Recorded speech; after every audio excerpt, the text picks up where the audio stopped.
नमस्कार दोस्तों, आपका एक बार पुनः स्वागत है। टॉपिक है EWS यानी EWS आरक्षण आखिर होता क्या है। उससे पूर्व हम भारतीय संविधान का 103वां संशोधन देख लेते हैं। उच्चतम न्यायालय ने भारतीय संविधान के 103वें संशोधन की वैधता को बरकरार रखा है। प्रमुख बिंदु ध्यातव्य है कि 103वां संविधान संशोधन पूरे भारत में सरकारी नौकरियों और कॉलेजों में सामान्य वर्ग से आने वाले लोगों के बीच आर्थिक रूप से कमज़ोर वर्गों यानी EWS के लिए 10% आरक्षण का प्रावधान करता है। उच्चतम न्यायालय की 5 जजों की पीठ ने 3:2 के बहुमत से अपना निर्णय दिया, जिसमें 3 जजों ने आर्थिक रूप से कमज़ोर वर्गों के लिए 10% आरक्षण की व्यवस्था का समर्थन किया, जबकि 2 जजों ने इसके विरोध में मत व्यक्त किए। याचिकाकर्ताओं का पक्ष संविधान के 103वें संशोधन की वैधता को चुनौती देने के लिए दायर याचिका में इस संशोधन पर कई प्रश्न उठाए गए, जिनमें से कुछ निम्नलिखित हैं। पहला, व्यक्तिगत आर्थिक स्थिति के आधार पर आरक्षण के निर्धारण ने आरक्षण के मूल तर्क को कमज़ोर कर दिया। दूसरा, यह संशोधन भेदभावपूर्ण है क्योंकि यह EWS के लाभ से SC, ST और OBC को बाहर करता है, जो अन्य मामलों में अनुच्छेद 15 और अनुच्छेद 16 के मौजूदा प्रावधानों के तहत आरक्षण के हकदार हैं। तीसरा, कुछ याचिकाकर्ताओं ने यह भी तर्क दिया कि संशोधन आरक्षण की 50% की सीमा का उल्लंघन करता है। उपरोक्त हमने देखा कि याचिकाकर्ताओं के विभिन्न मत दिए गए।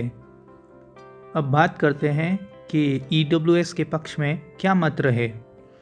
इस मामले की सुनवाई के दौरान जस्टिस दिनेश माहेश्वरी, जस्टिस बेला M त्रिवेदी और जस्टिस JB पर्दीवाला ने माना कि 103वां संविधान संशोधन अधिनियम 2019 संविधान की मूल संरचना का उल्लंघन नहीं करता है।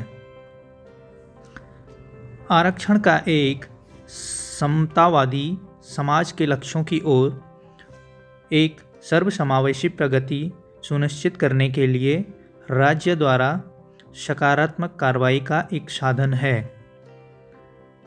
न केवल सामाजिक और शैक्षिक रूप से पिछड़े वर्गों को समाज की मुख्य धारा में शामिल करने का एक साधन है, बल्कि किसी भी अन्य प्रकार के कमज़ोर वर्ग की श्रेणी में आने वाले वर्गों के समावेशन का भी एक साधन है। इस संदर्भ में एकमात्र आर्थिक पृष्ठभूमि के आधार पर आरक्षण का प्रावधान भारतीय संविधान की किसी भी आवश्यक विशेषता का उल्लंघन नहीं करता है। न्यायमूर्ति माहेश्वरी ने इस तर्क को खारिज कर दिया कि मंडल आयोग के मामले द्वारा निर्धारित 50% की सीमा से अधिक EWS कोटा प्रदान करना बुनियादी ढांचे का उल्लंघन होगा। उन्होंने कहा कि यह सीमा केवल संविधान के अनुच्छेद 15 के खंड 4 और अनुच्छेद 16 के खंड 4 के तहत पहले से ही आरक्षित श्रेणियों के लिए परिकल्पित आरक्षण पर लागू होता है। अब बात करते हैं EWS के विपक्ष में क्या मत हैं। अपने अल्पमत विचार में न्यायमूर्ति भट्ट और मुख्य न्यायाधीश ललित ने कहा कि हालांकि आर्थिक अभाव और गरीबी के आधार पर आरक्षण कोटा वैध है और संवैधानिक रूप से अपरिहार्य है, परंतु सामाजिक और शैक्षिक रूप से वंचित वर्गों जैसे अनुसूचित जाति, अनुसूचित जनजाति तथा अन्य पिछड़ा वर्ग आदि को केवल इस आधार पर ईडब्ल्यूएस से बाहर रखना न्याय नहीं होगा कि उन्हें पहले से ही अपनी जाति और वर्गमूल के आधार पर 50% आरक्षण का लाभ मिल रहा है। न्यायमूर्ति भट्ट ने कहा कि आरक्षण की 50% सीमा के उल्लंघन की अनुमति देना भविष्य में इस सीमा के उल्लंघन के लिए एक प्रवेश द्वार बन जाएगा। चलिए अब बात करते हैं ईडब्ल्यूएस आरक्षण की। ईडब्ल्यूएस आरक्षण व्यवस्था को लागू करने के लिए 103वें संविधान संशोधन अधिनियम 2019 के माध्यम से भारतीय संविधान के अनुच्छेद 15 और अनुच्छेद 16 में संशोधन किया गया था। इस संशोधन के माध्यम से संविधान में अनुच्छेद 15 के खंड 6 और अनुच्छेद 16 के खंड 6 को जोड़ा गया और यह संशोधन आर्थिक रूप से कमज़ोर वर्गों यानी ईडब्ल्यूएस के लिए नौकरियों और शैक्षिक संस्थानों में प्रवेश के लिए आर्थिक आधार पर आरक्षण का प्रावधान करता है। ईडब्ल्यूएस श्रेणी के तहत 10% आरक्षण उन व्यक्तियों पर लागू होता है जो अनुसूचित जाति, अनुसूचित जनजाति और सामाजिक और शैक्षिक रूप से पिछड़े वर्गों के लिए आरक्षण की मौजूदा योजना के तहत शामिल नहीं है। मापदंड।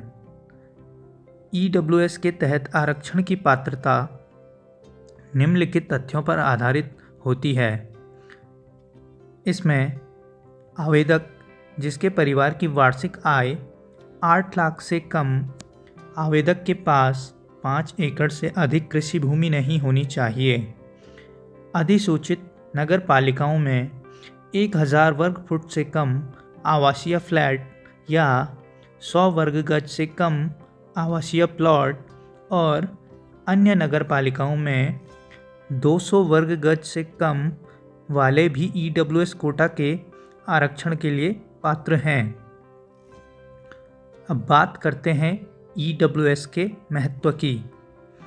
ईडब्ल्यूएस श्रेणी के तहत आरक्षण का प्रावधान आर्थिक रूप से कमज़ोर वर्गों के लोगों को शिक्षा एवं रोजगार के संदर्भ में अवसर की समानता दिलाने के साथ समाज में आरक्षण विरोधी अवधारणा को कम करने में सहायक हो सकता है। बात करते हैं ईडब्ल्यूएस से जुड़ी चुनौतियों के बारे में। इंदिरा साहनी 1992 मामले में उच्चतम न्यायालय की 9 न्यायाधीशों की खंडपीठ ने अपने फैसले में कहा था कि केवल आर्थिक मानदंडों के आधार पर कोई आरक्षण नहीं हो सकता है, क्योंकि संविधान ने इसके लिए प्रावधान नहीं किया है। हालांकि संविधान के 103वें संशोधन के माध्यम से इसे बदल दिया गया। आरक्षण की 50% को बढ़ाने की अनुमति देना भले ही संवैधानिक रूप से वैध हो, परंतु बगैर पर्याप्त सुरक्षा उपायों के इसके राजनीतिकरण की संभावनाएं भी बढ़ जाएंगी। ईडब्ल्यूएस के पात्रता का निर्धारण कैसे होता है? ईडब्ल्यूएस आरक्षण के तहत पात्रता का निर्धारण के लिए 8 लाख की वार्षिक पारिवारिक आय का मानक एक बड़ी चुनौती का कारण बन सकता है। आगे की राह यानी फ्यूचर में ईडब्ल्यूएस किस प्रकार से देखा जाएगा या क्या चुनौतियां भविष्य में इसकी आएंगी, उसके बारे में देखते हैं।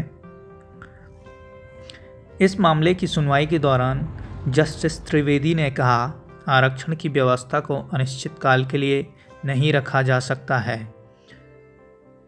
अर्थात कि जो ये ईडब्ल्यूएस है ये किसी लिमिटेड टाइम पीरियड के लिए है, उसके बाद इसे हटाया भी जा सकता है या अवधि को बढ़ाया भी जा सकता है। इसकी एक समय सीमा होनी चाहिए। ऐसे में समाज में व्यापक हित में आरक्षण की व्यवस्था पर फिर से विचार करने की आवश्यकता है। उच्चतम न्यायालय ने माना कि आरक्षण एक अंतिम लक्ष्य नहीं है, बल्कि यह आर्थिक और सामाजिक न्याय को सुरक्षित करने का एक साधन है।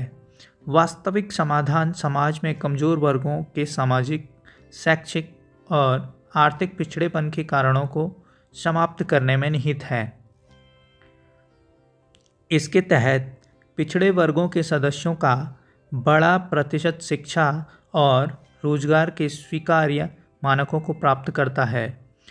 उन्हें पिछड़ी श्रेणियों से हटा दिया जाना चाहिए ताकि उन वर्गों पर ध्यान दिया जा सके जिन्हें वास्तव में इस प्रकार की सहायता की ज़रूरत है।